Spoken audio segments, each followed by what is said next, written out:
কুঞ্জলতা কপ ফুল ফুলি আছে হৈ ফুলি আছে নাচনী ভণ্টিক ঢুলিয়াই মাতি আছে হৈ মাতি আছে হৈ নাযাওঁ বুলি নকবা বেয়া পাব চিৰা পাব চিৰদিনৰ কাৰণে বিদায় ল'ব কিয় মুখ্যমন্ত্ৰী সপোন দেখি আছে ভূপেন বৰাই মইতো কওঁ প্ৰথমতে তেওঁ নিজৰ সমষ্টিত দুবাৰ হাৰিছে পাহৰি গৈছে যে মই মনত পেলাই দিছোঁ ভূপেন দা বুলি মাতো ভূপেন দা আপুনি দুবাৰ হাৰিছে আপুনি নিজৰ বিপৰা সমষ্টিত লোকসভা এবাৰ হাৰিলে তিনিবাৰ হাৰিলে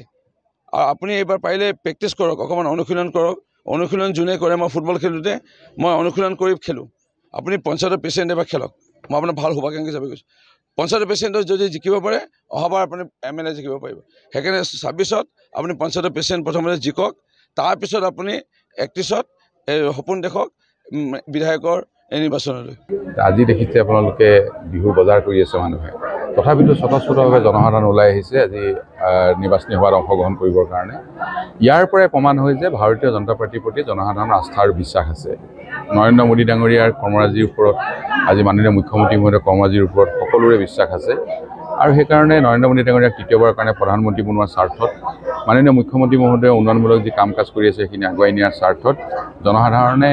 ভাৰতীয় জনতা পাৰ্টিৰ পক্ষত ভোট প্ৰদান কৰিব এই বিশ্বাসটো আমাৰ আছে আৰু 19 তাৰিখে সকলোৱে আগ্ৰহী হৈ আছে ভোট দিবৰ কাৰণে মোক মিত্ৰজোঁট প্ৰাৰ্থী হিচাপে ইয়াৰ পৰা ভোট দি জিকাই পঠাব আৰু নিৰ্বাচনৰ কেইটামান দিনৰ আগত তেওঁলোকৰ সেইটো বাদ দি আৰু কি কাম আছে এতিয়া কৰিবলৈ গণতন্ত্ৰৰ চতুৰ্থ স্তম্ভ প্ৰতি সন্মান প্ৰদৰ্শন কৰিব লাগে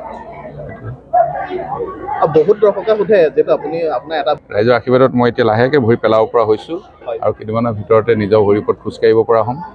সেইকাৰণে ৰাইজে আশীৰ্বাদ কৰি আছে সকলো ভাল হৈ যাব